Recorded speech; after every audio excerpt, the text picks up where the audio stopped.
boa noite a todos e já convido a todos vocês a abrir comigo em 2 Coríntios, capítulo 9. 2 Coríntios, capítulo 9. Está próximo do final da sua Bíblia.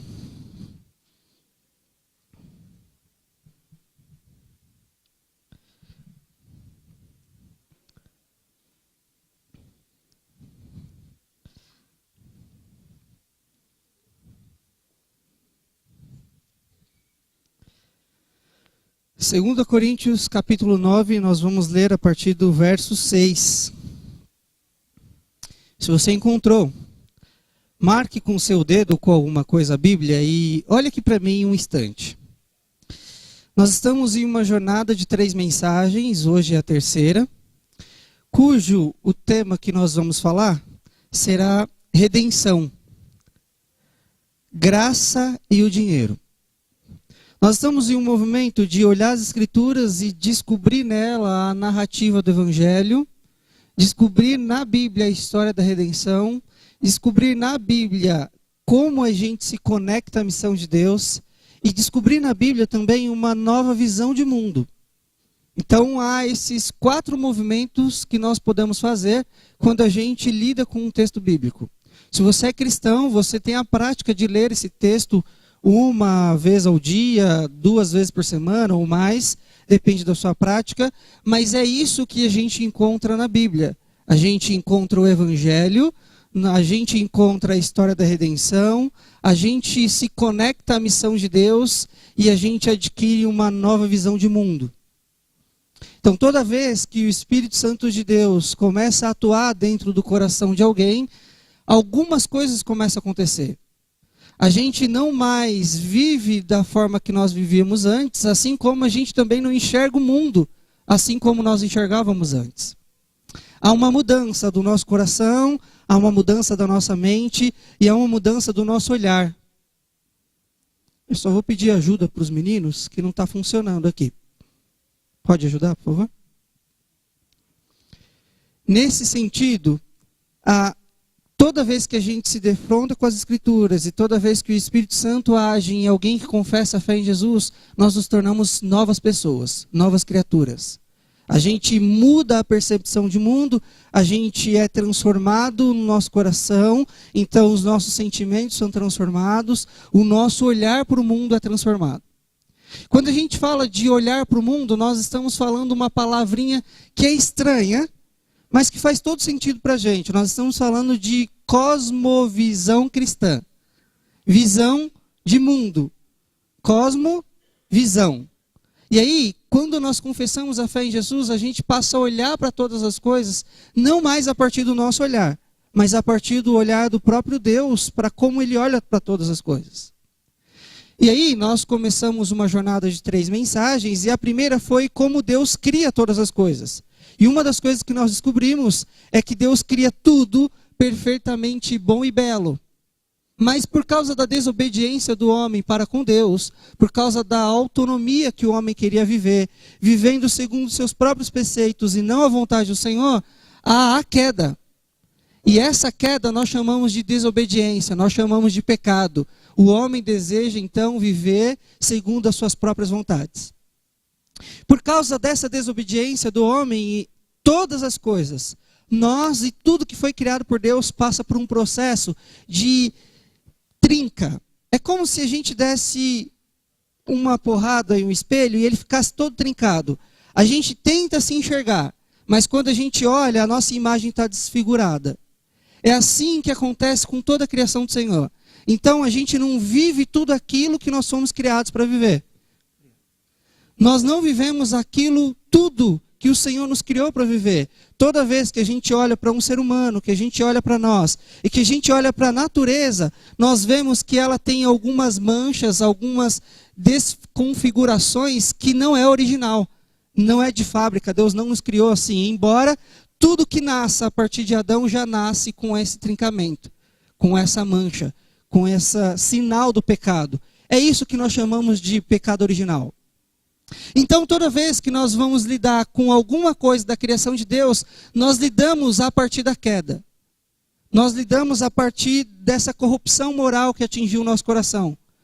Essa queda atingiu a nossa mente, então nós não conseguimos olhar para a realidade a partir daquilo que Deus deseja que a gente olhe. E é assim que a gente lida com dinheiro. É assim que a gente lida com a nossa família. É assim que a gente lida com o nosso trabalho. É assim que a gente lida com as amizades. É assim que a gente lida com a liderança. É assim que a gente lida com a igreja. Só que nós estamos falando de dinheiro. E se nós estamos falando de dinheiro, nós precisamos olhar para a história da criação. E aí há um movimento que a gente precisa observar, que é exatamente esse daqui. Deus cria tudo bom. A desobediência corrompe a forma que a gente lida com todas as coisas. Só que, se Deus criou tudo bom, tudo pertence ao Senhor e Ele confia em nossas mãos. Então nós devemos usar tudo que temos para justamente investir na missão de Deus. Em segundo lugar, se nós sofremos a corrupção do pecado, nós lidamos mal com aquilo que é a criação de Deus, inclusive com dinheiro. Mas quando Jesus vem para a nossa história, ele começa um processo de restaurar todas as coisas. Então aquela ideia original de Deus sofre uma consequência negativa com o pecado, mas agora Jesus está restaurando todas as coisas. Jesus está restaurando a nossa forma de lidar com o dinheiro. Jesus está restaurando a nossa forma de lidar com o casamento. Jesus está renovando e restaurando a forma que a gente lida com a natureza como um todo. Tony, mas se a gente fosse falar especificamente do dinheiro, como assim Jesus está restaurando o dinheiro? Como que a gente participa com Cristo da redenção e restauração do dinheiro? Eu preciso fazer logo de cara uma afirmação. E é a afirmação que a gente vai trabalhar no encontro de hoje aqui. O dinheiro, prestem atenção nisso, o dinheiro é a moeda do reino de Deus. E sendo a moeda do reino de Deus, a gente precisa olhar para o dinheiro não mais a partir da queda, a gente precisa olhar para o dinheiro a partir da redenção que Cristo está fazendo. E é aqui que eu gostaria que vocês olhassem comigo o texto. Abra comigo aí, onde você marcou, 2 Coríntios capítulo 9, verso 6. Vamos ler do 6 ao 15 direto. Lembrem-se, diz Paulo, aquele que semeia pouco também colherá pouco. E aquele que semeia com fartura, também colherá fartamente. Cada um dê conforme determinou em seu coração, não com pesar ou por obrigação, pois Deus ama quem dá com alegria. E Deus é poderoso para fazer que lhe seja acrescentada toda graça, para que em todas as coisas, em todo o tempo, tendo tudo o que é necessário, vocês transbordem em boa obra. Como está escrito, distribuiu, deu os seus bens aos necessitados, a sua justiça dura para sempre. Verso 10. Aquele que supre a semente ao que semeia e o pão ao que come, também lhe suprirá e multiplicará a semente e fará crescer os frutos da sua justiça. Vocês serão enriquecidos de todas as formas, para que possam ser generosos em qualquer ocasião, e por nosso intermédio a sua generosidade resulte em ação de graças a Deus. Verso 12. O serviço ministerial que vocês estão realizando não está apenas suprindo as necessidades do povo de Deus, mas também transbordando em muitas expressões de graça, de gratidão a Deus.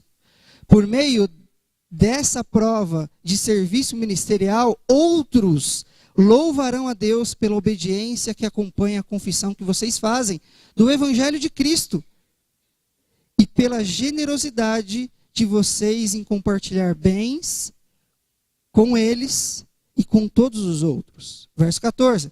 E nas orações que fazem por vocês, eles estarão cheios de amor por todos vocês, por causa da insuperável graça de Deus que Ele tem dado a nós. Graças a Deus por esse dom indescritível. Vamos orar. Querido Deus, nós te agradecemos por essa palavra que o Senhor, através do teu Espírito Santo, inspirou Paulo a escrever.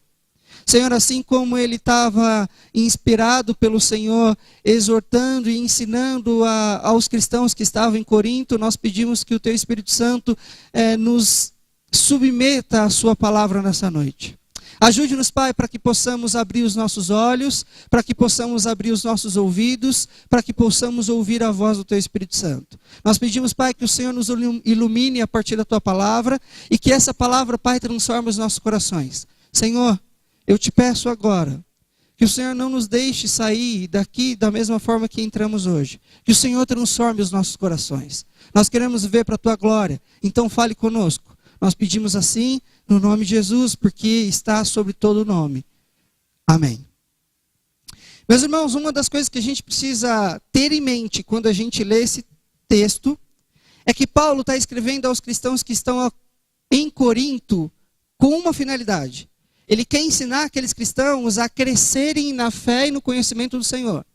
E ao crescer na fé e no conhecimento do Senhor, Paulo está ensinando os cristãos a crescerem também na prática de fé cristã. Então Paulo não está desejando que os cristãos de Corinto aprendam somente a doutrina. Paulo está apelando e ensinando esse grupo que aprendam também a lidar na sua vida prática com essa doutrina. Paulo não quer que eles aprendam algo intelectualmente com as suas mentes. Paulo quer que eles vivam aquilo que aprendeu na prática. Paulo está desejoso que aqueles cristãos vivam de forma tão enraizada no Evangelho que tudo que eles façam justamente por causa do Evangelho. Paulo está olhando para os cristãos de Corinto e dizendo assim, olha, vocês têm uma prática de vida e eu gostaria, e aqui inspirado pelo Espírito Santo de Deus, Paulo dizendo, eu gostaria que vocês vivessem não só a doutrina do Evangelho, eu gostaria que vocês vivessem a prática do Evangelho, a cultura do Evangelho, que vocês não só soubessem o que é o Evangelho, mas que a forma que vocês se organizam refletisse o Evangelho. Paulo está olhando e dando alguns conselhos muito práticos para esses cristãos. E aqui ele começa a falar necessariamente sobre o que é semear com generosidade. Paulo, ele poderia ir por vários caminhos, mas querendo ensinar os irmãos que estavam em Corinto a viver a partir do Evangelho, nas finanças ele fala que esse povo deveria aprender a viver de forma generosa. Esse é o desafio para nós. Se nós estamos com Jesus restaurando todas as coisas, algo precisa acontecer com a gente. Isso quer dizer que a nossa vida já não é a mesma vida que nós vivíamos antes. Mas também que hoje a gente não vive mais a forma que nós gostaríamos de viver. Porque nós confessamos um Senhor e Salvador. Se nós confessamos a fé em Jesus como nosso Salvador, nós dissemos para Ele também que Ele é o nosso Senhor. Se Ele é o nosso Senhor, Ele diz para a gente como é que a gente deve viver. Não mais eu digo para o Senhor como é que eu vou viver a minha vida. Nós precisamos lembrar que quem disse isso pela primeira vez, Deus, eu vou viver a minha maneira, foi Adão e Eva. Então nós que somos cristãos não mais vivemos segundo os nossos preceitos e vontades. Nós, diante do Senhor, vivemos segundo a vontade dEle para nós. E uma das coisas que Ele está fazendo é mudando o nosso jeito de viver. Ele não quer mais que cada um daqui conheça o Evangelho intelectualmente. Ele não quer que a gente saia daqui informado. Ele não deseja que a gente saia daqui sabendo algumas informações. Ele deseja que a gente saia daqui praticando o Evangelho. Praticando aquilo que Ele fez a partir do Filho dele. E aí quando a gente olha para esse trecho, uma das coisas que chama a nossa atenção, leia comigo, verso 6. Ele diz assim, Paulo chamando a nossa atenção, assim como estava chamando a atenção daqueles cristãos. Diz, aquele que semeia pouco, também colherá pouco. E aquele que semeia com fartura, também colherá fartamente. Uma das coisas que nos ensinaram sobre esse texto é que quanto mais dinheiro a gente der, quanto melhor a gente investir, mais retorno financeiro nós teremos. Quanto mais dízimo, quanto mais oferta nós fizermos, mais nós teremos. Quanto mais a gente semear, mais fartura nós vamos colher. Esse, inclusive, foi o ensinamento, ou é o ensinamento que está dominando as igrejas no Brasil. Tem um grupo de igrejas que está ensinando isso à torta e à direita. Eles estão dizendo que quanto mais a gente oferta, quanto mais a gente dizima, mais nós vamos colher. Mas vamos descobrir o que Paulo estava dizendo. Não o que a gente acha que Paulo estava dizendo. Não o que a gente ouviu que Paulo estava dizendo. Mas olha o que Paulo está dizendo a partir das Escrituras. Olha só, quando ele diz assim, aquele que semeia pouco, também colherá pouco. E aquele que semeia com fartura, também colherá com fartura. E ele começa a explicar daqui para frente o que é essa colheita. O que é que a gente precisa plantar e o que é que a gente vai colher. É claro que aqui ele está falando de doação generosa. Mesmo que ele fale que a gente deva ofertar, que a gente deva contribuir generosamente, ele fala que a colheita não é dinheiro. Ele fala que a colheita são outras coisas e é o que a gente vai descobrir agora. Vamos comigo? Ótimo. Vá comigo agora ao verso 7.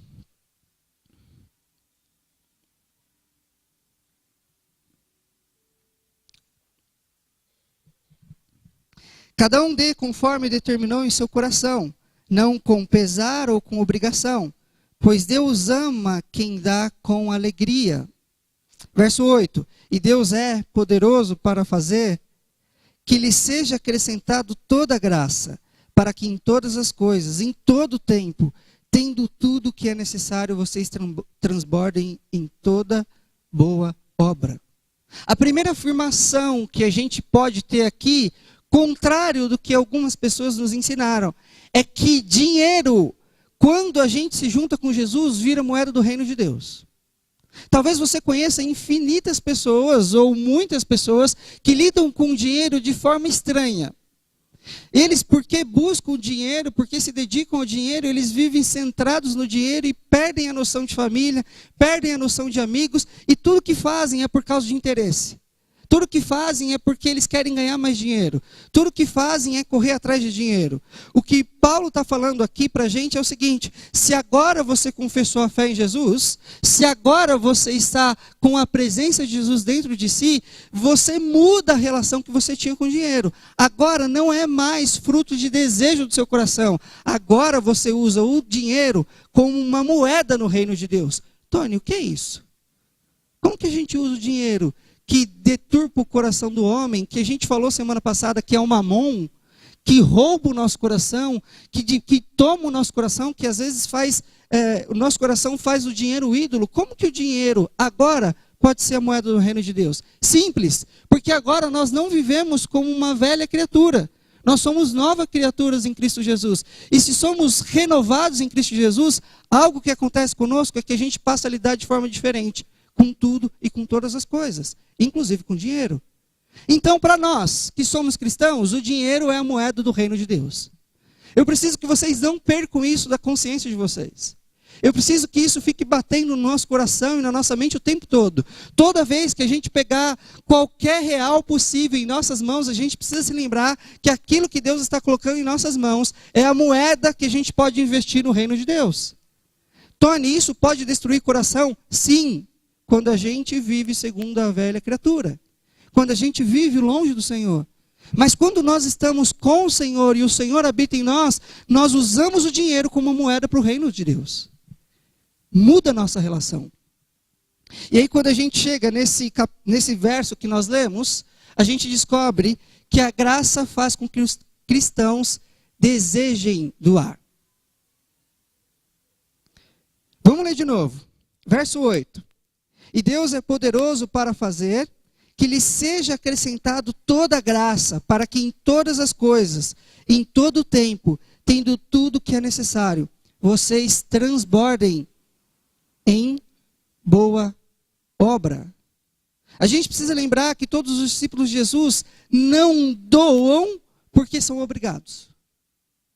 Embora a gente saiba que tudo pertence ao Senhor, que vem das suas mãos, e que Ele confia em nós, não desiste de ser dono, mas Ele confia em nós para a gente fazer uma boa administração, nós não damos dinheiro, nós não damos o que temos, nós não compartilhamos recursos porque nós somos obrigados. Se algum de nós começa a fazer isso por obrigação, a gente perde a noção de graça. Mas também nós não começamos a fazer generosidade porque a gente quer se ver livre do dinheiro. Assim como nós falamos semana passada. A gente sabe que o dinheiro é o ídolo, então a gente não dá dinheiro só porque a gente quer se ver livre da idolatria. A gente doa generosamente porque nós entendemos que nós recebemos tudo de graça. Quando a gente está falando de graça, a gente precisa lembrar que a salvação é de graça. Que a vida é, que o ar é, que o nosso trabalho. Aí a gente começa a desconfiar. Porque, Tony, eu acordo todos os dias cedo. Eu levanto todos os dias, eu me dedico muito tempo. Todo o dinheiro que eu ganho tem a ver com a força dos meus braços no meu trabalho. Só que a gente se esquece que a gente só tem trabalho porque justamente o Senhor nos deu capacidade intelectual, o Senhor nos deu capacidade para pensar, o Senhor deu habilidade em nossas mãos, o Senhor nos dá fôlego de vida, o Senhor nos dá saúde. Então até o trabalho que temos é fruto da graça do Senhor. Não só a salvação é de graça, não só a vida é de graça, não só o ar é de graça, mas o trabalho que nós temos é graça do Senhor para a nossa vida. Tudo o que temos é graça do Senhor. Ou tem alguém aqui que conseguiria viver sem a graça de Deus? Deixa eu dizer, a melhor figura que a gente poderia imaginar de alguém tentando se salvar sozinho sem a graça de Deus, Guti, é como se a gente pegasse uma pedra de 2 toneladas. Você ficasse de um lado, eu ficasse do outro, lá no chão de um prédio de 20 andares. E a gente lança a pedra de 2 toneladas e você fica de um lado, eu de outro, tentando segurar a pedra com uma teia de aranha. Impossível. O homem não dá conta de si sozinho. Tentar salvar-se sozinho ou dar conta da vida sozinho é buscar ou assinar a sentença da perdição. O que o Senhor está dizendo para a gente, a partir de Paulo aqui, é que a graça que nós recebemos nos impele a doar, não por obrigação, tampouco porque a gente quer se ver livres dos ídolos. A gente doa porque a gente recebe tudo de graça. Por que a gente deve contribuir? Porque tudo que nós temos é graça do Senhor para nós. Caminhe comigo e vá agora. Melhor, volte agora. Talvez esteja na sua página, no capítulo 8. Verso 8. Eu falei para vocês que nós não somos obrigados a ofertar. Por que não? Por que essa não pode ser a motivação do nosso coração? Olha que Paulo diz no capítulo 8, verso 8. Não lhes estou dando uma ordem, mas quero verificar a sinceridade do amor de vocês, comparando-o com dedicação dos outros, com a dedicação dos outros. Verso 9, pois vocês conhecem o que, gente? Conhecem o que? Do nosso Senhor Jesus Cristo, que sendo rico, se fez pobre por amor de nós, para que por meio da sua pobreza nós fôssemos tornados ricos. Por que um cristão doa generosamente? Porque esse é o teste que o Senhor faz conosco. É isso que Paulo está fazendo com os cristãos que estavam em Corinto. Ele olha e fala assim, eu não estou dando uma ordem para vocês. O que eu estou fazendo é verificando se vocês doam generosamente a partir daquilo que vocês receberam. Se vocês estão praticando a missão no mundo com tempo, dons e recursos, a partir daquilo que foi confiado em suas mãos. Paulo diz assim, eu estou verificando a sinceridade do amor de vocês. E como ele faz isso? Quando ele olha para o cristão e compara com o não cristão. E ele fala assim, precisa haver uma diferença. Se todo mundo, se toda a cidade, se todas as pessoas agem com interesse, vocês cristãos que conhecem a graça devem agir de forma diferente. Se todo mundo se relaciona porque tem que criar um network que traz um resultado positivo para mim, o que Paulo está dizendo é, não, você vai agir com generosidade com o outro justamente porque Cristo já agiu com generosidade contigo. Paulo está mudando a concepção da gente pensar o mundo, da gente pensar a relação com o que temos, daquilo que Deus confiou em nossas mãos. Se o mundo age com interesse, Paulo está falando assim, eu estou verificando a sinceridade do amor de vocês. Quando eu comparo vocês que confessam a fé em Jesus com aqueles que nunca confessaram a fé em Jesus. Meus irmãos, é possível que hoje a gente esteja aproximando aí, talvez, no próximo censo, de um número muito significativo de cristãos. Talvez 60 milhões de cristãos no Brasil. E quando a gente olha para essa massa de cristãos do Brasil, A gente deve se fazer a pergunta para nós e para esse cenário. Por que é que vivemos dessa forma? Será que existe diferença entre nós e aquele que nunca confessou a fé em Jesus? Será que existe diferença entre nós, que Cristo habita em nós, e aqueles que nunca se encontraram com Jesus? Paulo diz que é isso que ele está fazendo conosco, ele olha para nós e vê se nós estamos agindo com generosidade a partir da graça que recebemos de Cristo. Olha o verso 9 do capítulo 8. Pois vocês conhecem a graça do Senhor Jesus Cristo, que sendo rico, se fez pobre por amor de nós, para que por meio da sua pobreza, vocês se tornassem ricos. Qual é a motivação que nós temos que ter para ser generosos no mundo? Simples, aquilo que Cristo fez por nós. Se foi nos dado de graça, a gente dá de graça. Se foi nos dado porque a gente não merecia, a gente dá para alguém que também não merece. A gente não cria uma lógica de network para receber algo. A gente doa justamente para aquele que não tem condições de nos dar nada. Estão entendendo a outra lógica de ser cristão? É isso que Paulo está fazendo com a gente. Agora voltem ao capítulo 9. Leia comigo o verso 10 e a gente vai ler o 10 e o 11.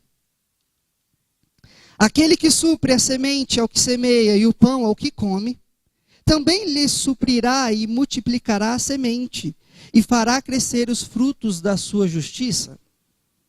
Vocês serão, prestem atenção nisso, vocês serão enriquecidos de todas as formas para que possam ser, por favor, todos falem isso, para que possam ser generosos em qualquer ocasião.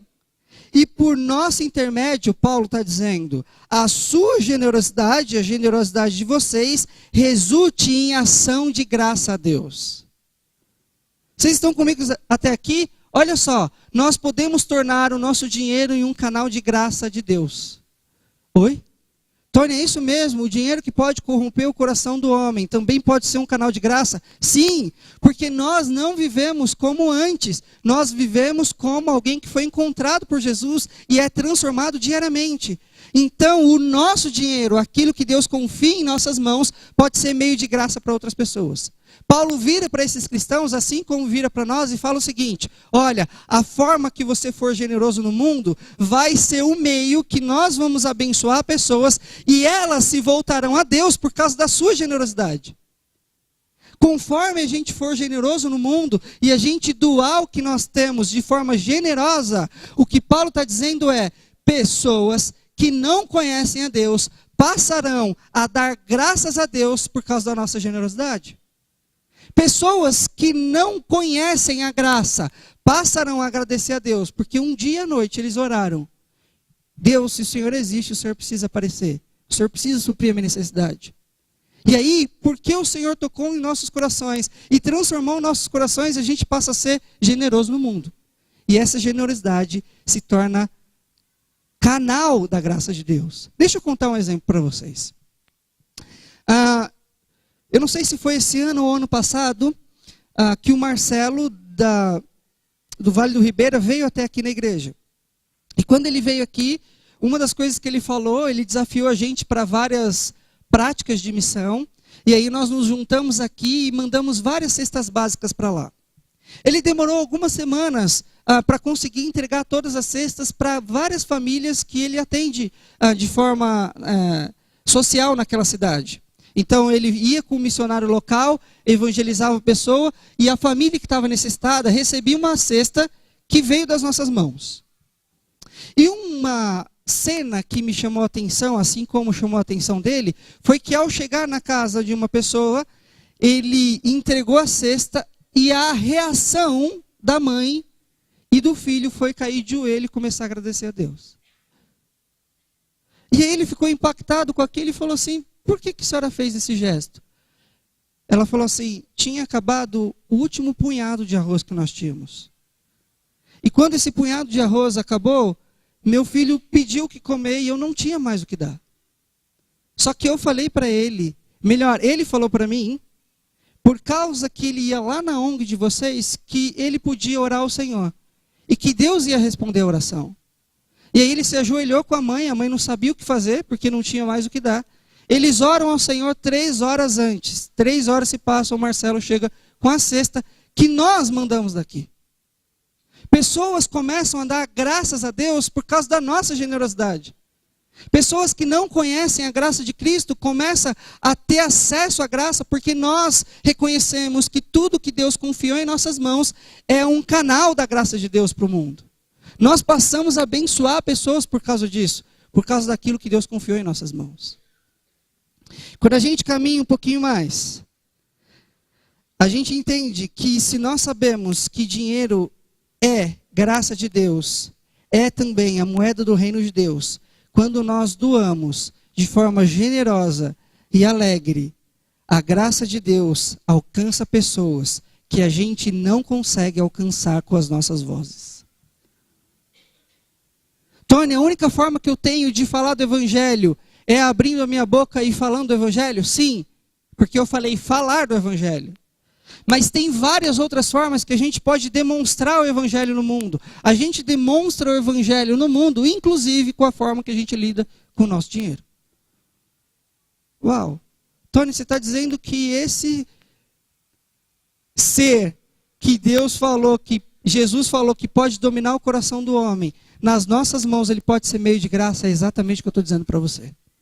Eu não sei quantas vezes você já pegou dinheiro na sua mão e falou assim: eu estou diante da moeda do reino de Deus. Acabei de receber da minha empresa aquilo que pode se tornar meio de graça na vida de alguém. Mas é exatamente isso que Paulo está dizendo para nós. Vamos ler de novo e olha o que ele diz. Vocês serão enriquecidos, verso 11. Vocês serão enriquecidos de todas as formas. Deus está dizendo para a gente: eu vou continuamente abençoar cada um de vocês para uma finalidade. Olha a sequência. Para que possam ser generosos em qualquer ocasião. Mudando a nossa lógica, que a gente lida com os outros a partir de um interesse que gera resultado, Paulo está dizendo o seguinte: que Deus nos abençoa para a gente abençoar pessoas em qualquer ocasião. Ele não está falando aqui para a gente abençoar somente quando nos convém. Ele não está dizendo aqui para a gente abençoar só quando, de alguma forma, vai trazer resultado para nós. Paulo não está dizendo aqui para a gente abençoar pessoas simplesmente porque a gente quer fazer. Paulo está dizendo o seguinte: que Deus nos abençoa para que a gente possa ser generosos em qualquer ocasião. E aí, por meio dele, Paulo está dizendo, a generosidade nossa vai redundar, vai resultar, vai gerar gratidão ao Senhor. O nosso dinheiro é meio de graça para outras pessoas. Quando a gente caminha um pouquinho mais, a gente precisa ter em mente que a contribuição é demonstração que somos salvos pela graça. Oi? É exatamente isso que eu estou dizendo. A forma que a gente contribui demonstra se nós somos salvos pela graça ou não. Vamos ler isso. Verso 12. O serviço ministerial que vocês estão realizando não está apenas suprindo as necessidades do povo de Deus, mas também transbordando em muitas expressões de gratidão a Deus. Verso 14. E nas orações que essas pessoas fazem por vocês, porque eles estão dando gratidão a Deus, eles estarão cheios de amor por cada um de vocês, por causa da insuperável graça que Deus tem dado a cada um de nós. O que Paulo está dizendo é exatamente isso, que nós passamos a viver de tal forma no mundo, que a forma que a gente lida com o nosso dinheiro, Guti, revela para o mundo se nós somos alcançados pela graça ou não. Um bom teste que a gente pode fazer é: como é que eu tenho lidado com o meu dinheiro? Eu faço essa pergunta a vocês hoje. Quem é que dá o tom da sua administração financeira? Você mesmo. O seu conforto tem dado o tom? É o seu coração? Para onde vai os seus recursos? Ou é o Senhor que tem falado como é que a gente deve usar? Se a gente fosse fazer um teste em frente de Paulo, e ele nos avaliasse, a gente ia estar demonstrando o que a Paulo? Que nós somos cristãos que fomos alcançados pela graça, ou que nós agimos exatamente como alguém que nunca conheceu a Jesus? O que ele ia avaliar? Como ele ia nos olhar? Tony, por que é que você está falando palavras tão duras? Não sou eu que estou dizendo, gente. Nós estamos lendo isso. E é importante que a gente entenda aquilo que Paulo está dizendo, aquilo que o Espírito Santo de Deus está dizendo para nós. A forma que a gente contribui revela se nós somos alcançados pela graça ou não. Aquilo que a gente faz com os nossos recursos demonstra se nós somos alcançados pela graça ou não. A doação generosa por parte dos cristãos transborda em expressão de gratidão. Mas as pessoas começam a ter conhecimento da graça justamente porque nós primeiro fomos alcançados pela graça. Tony, como assim? Precisa ser cristão para fazer isso? Claro que não. Mas eu não sei a motivação que outras pessoas têm, que outras religiões têm para contribuir. O que eu estou dizendo é que aquelas pessoas que são encontradas por Jesus têm uma prática tal de administração de recursos e dinheiro que elas vivem não só demonstrando ao mundo que foi encontrado pela graça de Deus, como a contribuição delas se torna um meio que outras pessoas reconheçam a graça de Deus. Gente, vocês estão comigo até aqui? O que eu estou dizendo é o seguinte: aquilo que a gente faz ou deixa de fazer demonstra às pessoas se nós somos alcançados pela graça. Vamos seguir mais um pouquinho. Vá comigo ao verso 13. Olha o que diz: por meio dessa prova de serviço ministerial, outros louvarão a Deus pela obediência que acompanha a confissão que vocês fazem do Evangelho de Cristo. Vamos ler isso de novo. Por meio dessa prova de serviço ministerial, outros louvarão a Deus pela obediência que acompanha a confissão que vocês fazem do Evangelho de Cristo e pela generosidade de vocês em compartilhar seus bens com eles e com todos os outros. Meus irmãos, mais uma afirmação aqui que Paulo está fazendo é: a nossa contribuição pode ter um foco missional. A forma que a gente lida com o nosso dinheiro e a forma que a gente supre necessidade de alguma família, de alguma instituição social ou missionária, a forma que a gente dizima aqui dentro, a forma que a gente oferta aqui dentro, demonstra se nós estamos engajados na missão de Deus. Mas, sobretudo, quando a gente investe os nossos recursos doando generosamente, as pessoas podem ser alcançadas pela fé que nós confessamos. É exatamente isso que Paulo está dizendo para ele. Você pode ter um foco missional na sua vida simplesmente pela forma que você administra o seu dinheiro. A forma que você lida com ele demonstra se você está engajado ou não na missão de Deus. Gente, o que Paulo está dizendo para a gente é exatamente isso. Prestem atenção em suprir necessidades de pessoas a ponto de vocês serem generosos, até que essas pessoas sejam alcançadas pela graça. Então, diferente de alguém que se encontra com outra pessoa com o fim de ter resultado para si, os cristãos se encontram com alguém, abençoa esse alguém para que o reino de Deus seja expandido. A gente não mais contribui ou dá para que as pessoas vejam a nossa contribuição e que a gente cresça. Pelo contrário, a gente contribui com outras pessoas para que essas pessoas conheçam o Senhor. Tony, você está dizendo que a forma que eu sou generoso ou não demonstra se eu estou engajado no reino de Deus? Sim. Meus irmãos, uma das formas que a gente pode alcançar pessoas é sendo generosas com elas.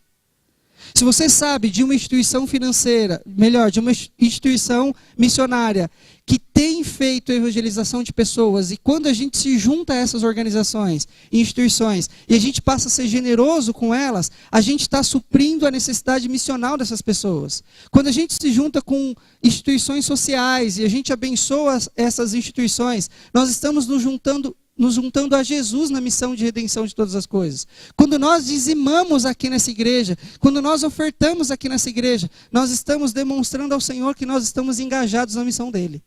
E detalhe, se nós sabemos que essa igreja tem alcançado pessoas, quanto mais a gente ofertar aqui, mais pessoas serão alcançadas.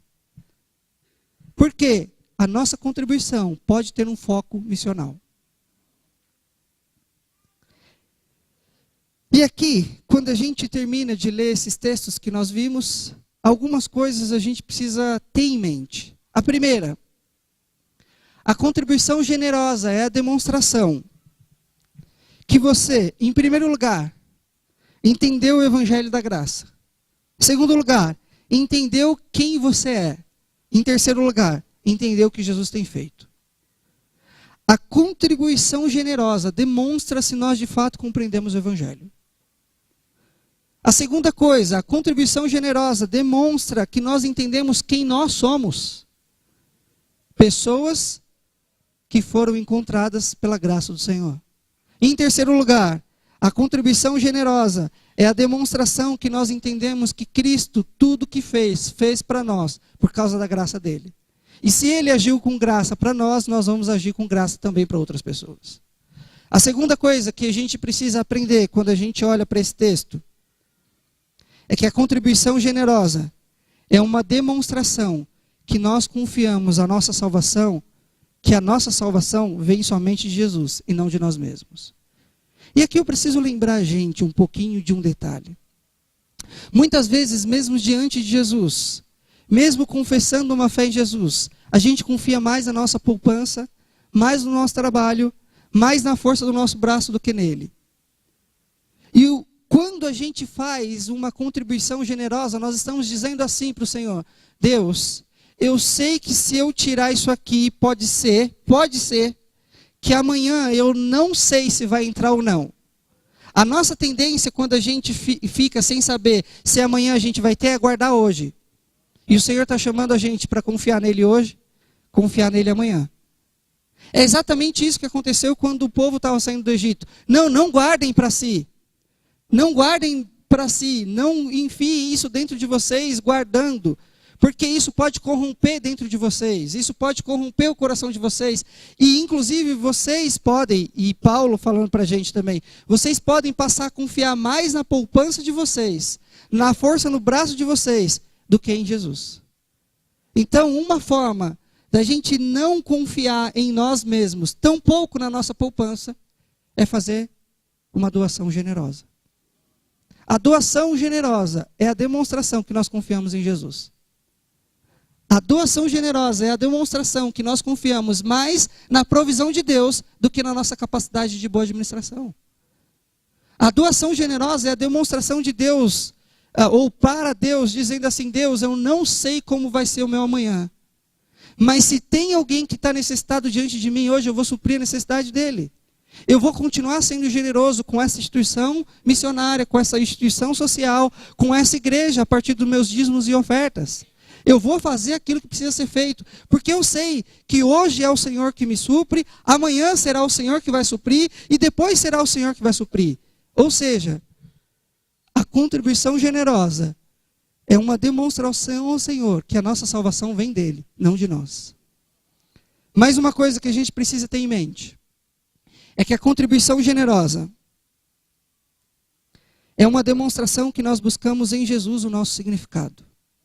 Tony, o que é que você quer dizer com isso? Simples. Muitas vezes, quando Deus confia coisas e bens e recursos em nossas mãos, nós começamos a achar que tudo que temos tem a ver conosco. É resultado do nosso esforço, é resultado do nosso estudo, é resultado do nosso trabalho. E aí, por causa disso, a gente olha para alguém que não tem o que nós temos, e a primeira coisa que a gente fala é: ele não se esforçou quanto eu me esforcei. Se eu conseguir, ele deveria conseguir.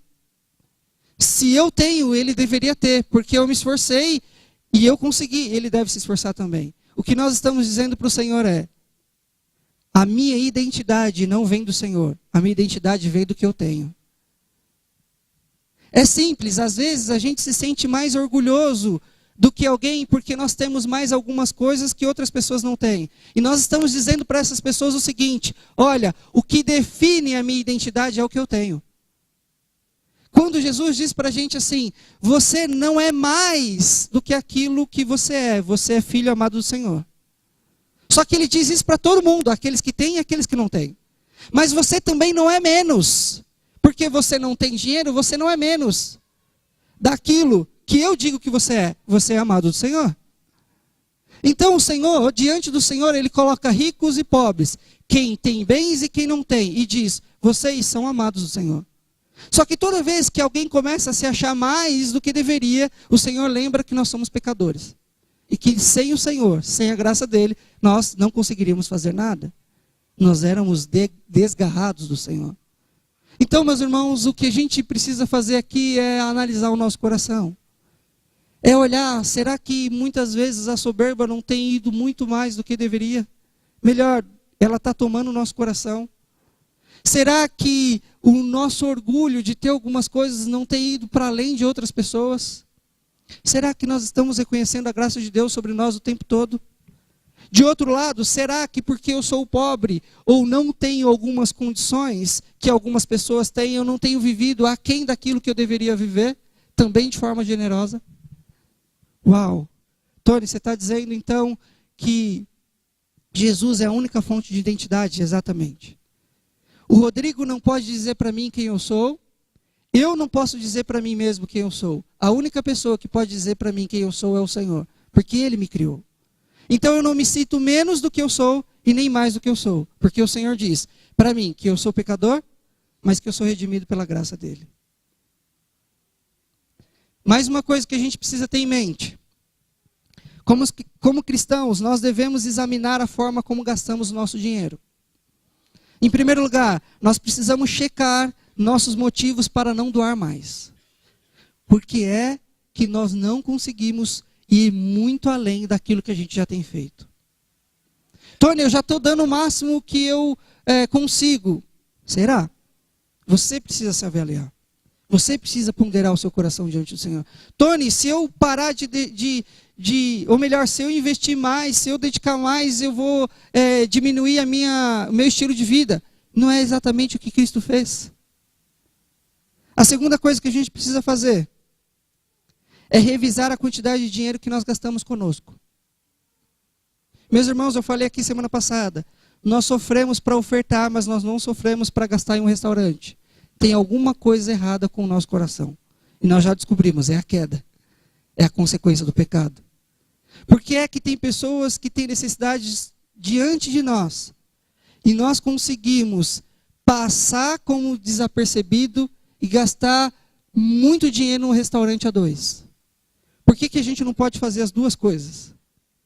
Por que a gente faz uma e investir em nós de forma tão liberal e a gente investe no outro de forma tão reduzida? A terceira coisa que a gente precisa fazer aqui é que a gente precisa se arrepender diante do Senhor. Tony, como assim? O que você está dizendo? Nós precisamos nos arrepender diante do Senhor. Nos arrepender porque muitas vezes nós estamos dando muito menos do que a gente poderia dar e nós estamos gastando muito mais conosco do que a gente deveria gastar. Então só nos cabe nos arrepender diante do Senhor. Quando a gente caminha, a gente descobre que para nos tornar pessoas generosas, nós devemos não sentar com calculadoras. Nós devemos olhar para a cruz. Se a gente for olhar para a nossa situação financeira no nosso país, a gente não vai conseguir ser generosos. Se você está pensando assim, eu vou chegar em casa e vou começar a fazer algumas contas, e aí o que sobrar eu vou passar a ser generoso, meus irmãos, vocês não vão conseguir fazer isso. A gente não deve se sentar com calculadora para ser generoso. O que a gente precisa fazer é olhar para a cruz e reconhecer a graça que chegou até nós. O nosso olhar tem que ser redirecionado. A gente não faz cálculo para ser generoso. A gente é generoso por causa que tudo que temos vem do Senhor. Deixa eu contar uma coisa aqui, e é importante que a gente converse sobre isso. Alguns de nós, daqui, algumas famílias, algumas pessoas, vai conseguir chegar em casa e falar assim, sim, a gente precisa reorganizar a forma que a gente lida com a nossa vida. E essas pessoas vão apertar, e o que ela consegue dar sem sofrer consequência é dar muito menos de 10% da finança dela. E aquilo que ela dá, seja 5%, 7% ou menos que isso, já tira algumas coisas da mesa dela. Ela está fazendo um alto nível de sacrifício. Outras pessoas da nossa comunidade vai chegar em casa e começar a realinhar a rota financeira da sua vida. E vai descobrir que 10% daquilo que ela ganha não mexe em nada no estilo de vida. Então o que ela precisa fazer? Também um sacrifício. Por quê? Poucas pessoas que não têm condições têm feito um grande sacrifício. Pessoas que têm muito não têm feito sacrifício. Por quê? Já dá o 10%. Meus irmãos, o que Jesus está falando para a gente é que tudo que nós temos pertence a Ele. E Ele convida cada um de nós a sermos generosos. Generosos aí muito além daquilo que a gente poderia fazer. Então tem pessoas e famílias que vai fazer isso, vai chegar a 5% e vai fazer um alto nível de sacrifício.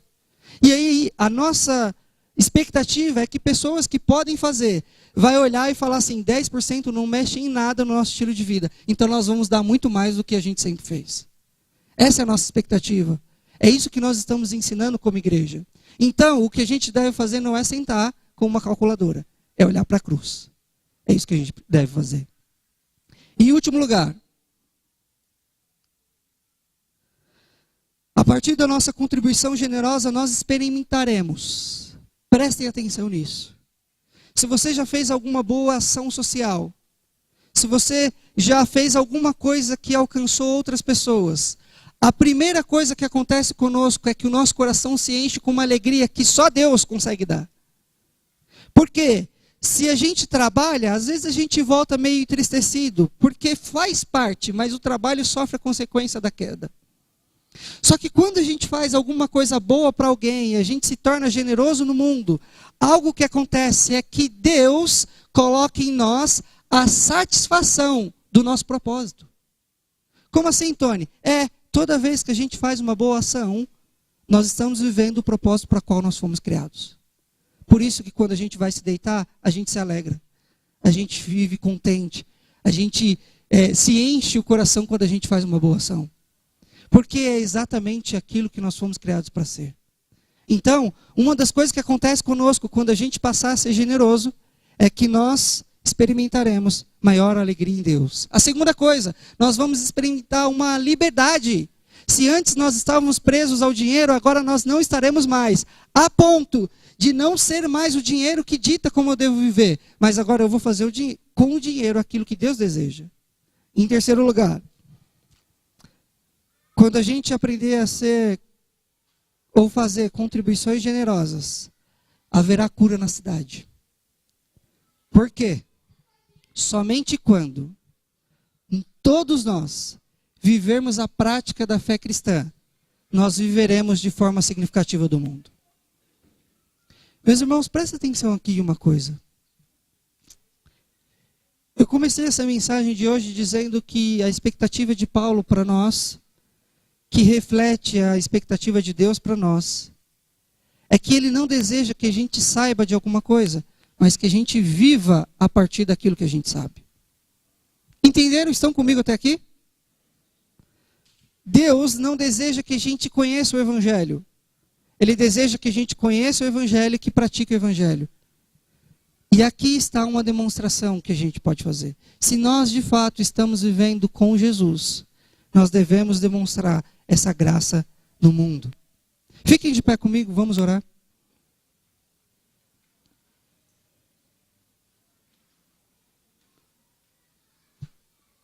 Baixe sua cabeça. Senhor, nós nos colocamos diante do Senhor nessa noite. Pai, nós ouvimos a Tua palavra. Nós entendemos a Tua palavra e nós queremos praticar a Tua palavra.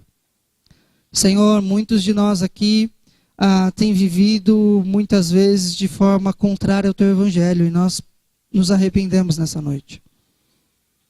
Pai, esse tema é muito difícil de ser falado, é muito difícil de nós queremos viver, mas nós sabemos que toda vez que o Senhor nos ensina, o Senhor faz com um Pai que deseja que a gente viva segundo a sua vontade.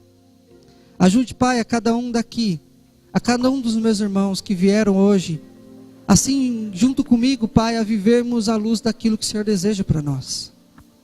Pai, quão difícil é convertermos os nossos bolsos ao Senhor.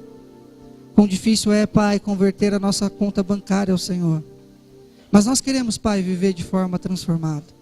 Nós queremos, Pai, evidenciar a sua graça no mundo. Nós queremos honrar o Teu nome nesse mundo. Nós queremos, Pai, que as pessoas conheçam o Teu Evangelho a partir da nossa prática de vida. Nós queremos, Pai, que as pessoas tenham acesso a esse canal da graça do Senhor através da nossa contribuição. Ajude-nos, Pai, a sairmos daqui de formas renovadas. Senhor, faça-nos com que cheguemos em casa hoje e venhamos conversar em família, Pai, como é que a gente pode nos engajar mais ainda na missão do Senhor. Ajude, Pai, a cada um daqui a lidar melhor com o dinheiro que recebe a partir do seu trabalho. Ajude, Pai, a cada um daqui a lidar melhor com a herança que tem. Ajude, Pai, a cada um daqui a lidar melhor com o prêmio que ganhou. Ajude, Pai, a cada um daqui a lidar melhor com o salário que tem. Senhor, isso tudo é graça do Senhor para nós. Ajude-nos, Pai, a sermos transformados no coração. Ajude-nos, Pai, para que as pessoas que não conhecem a fé cristã olhem para nós e vejam evidência que nós somos transformados pela graça. Ajude-nos, Pai, a não sermos presos ao dinheiro, a esse mamon que transforma o coração das pessoas. Mas, Pai, pelo contrário, que nós sejamos tão cheios da Tua graça, que nós possamos viver de forma generosa nesse mundo. Pai, nos ajude a lidarmos com os dízimos. Nos ajude, Pai, também a lidarmos com as ofertas. Ajude-nos também, Pai, a lidarmos com a manutenção de instituições sociais. Assim como, Pai, de instituições missionárias. Não nos deixe, Pai, usarmos todo o dinheiro que o Senhor confia em nossas mãos só para o nosso prazer, só para o nosso bem-estar. Converta o nosso coração, converta a nossa mente, converta o nosso bolso.